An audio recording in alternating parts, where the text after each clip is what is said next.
What is up, and welcome to my channel. If you're new here, my name is Lisa, and if you're not, what is up, my A1D1s? Thank you so much for coming back. I really appreciate you. Let's talk about the fixing loop or over processing when it comes to healing. Let's just break this down simply. There's essentially 4 steps to healing. So we have the awareness phase or recognition. That is when you notice patterns, wounds, and limiting beliefs. Then after that comes the processing or working through phase, and essentially that is where you actively explore and release the old conditionings through therapy, journaling, meditation, and grounding rituals. After that, we go into the integration phase or the embodiment. So this is when you step into your realization fully and begin living it rather than thinking about it. And then after that, once you have been in that embodiment phase, there comes a point of mastery, which is the final phase of healing, where you are no longer using a roadmap, right? You're embodied so deep that it is simply who you are. So where does the fixing loop stem from this? Well, that is when you submerge yourself in over process. So we're in the processing phase, we're working through, we're unpacking, we have our wounds, and we're constantly, instead of moving from processing, which we would typically, how it would work is we get our awareness, right? We're aware of the issue. We process it. So we unpack, we find out where it really stems from. And then from there, we're supposed to reframe.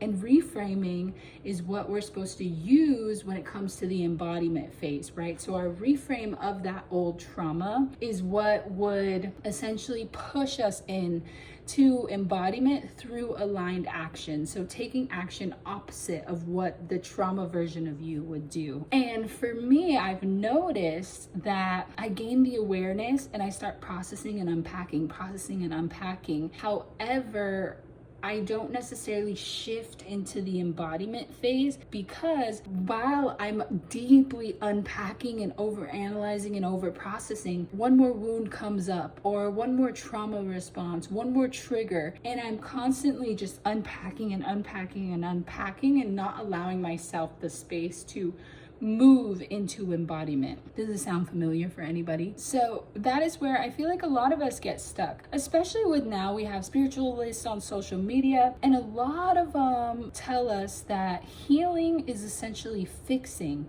So you need to heal this part of you, aka fix this part of you, so that you can become unblocked in order to move past it. And I've noticed a lot of them, some of them give you some tangible advice on how to work through it. It's this scripting prompt or this journaling or this visualization exercise. Others put their healing behind a paywall.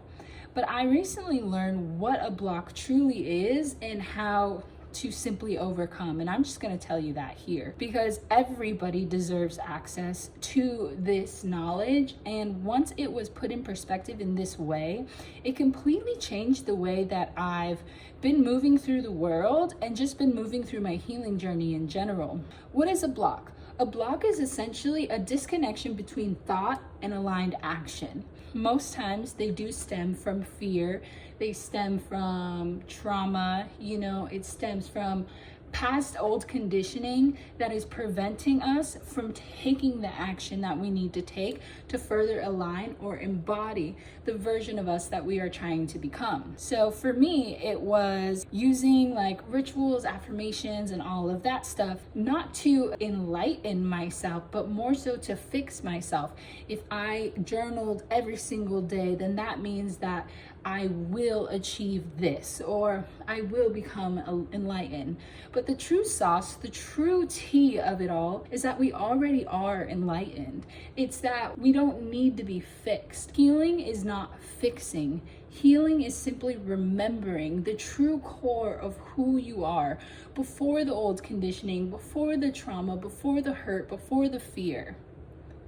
It is simply coming home to you. When I put it in that perspective, it has helped and shifted so much, because I had to think about when I was younger, I didn't have spiritual tools or practices or journaling. I literally just lived my best ratchet life. I was out in the streets, I was going out. If I wanted to go to a concert, all I had to do was say I was gonna be there, and guess what? I was there. There were times where I wouldn't even have money, but I would meet a random person out and they would buy my ticket to a festival, or they'd buy my ticket to a show I've been wanting to go to, because they could see and feel the energy and the excitement and just the alignment. Like, the universe really does work for us. And I have to remind myself that yes, journaling, scripting, going for morning walks, doing the artist way, all of these things are wonderful. However, they're not here to fix you. They're a tool, a resource to help guide you down the path of enlightenment, guide you to that path of self-mastery. You were never broken, ever. You do not need to be fixed. You are whole in and of yourself. You are supposed to feel. You are supposed to have doubt. You are supposed to have fear. You want to know? Because that means you care. I'm talking specifically when it comes to things you want to do, but you feel like you can't, whether that's a creative project,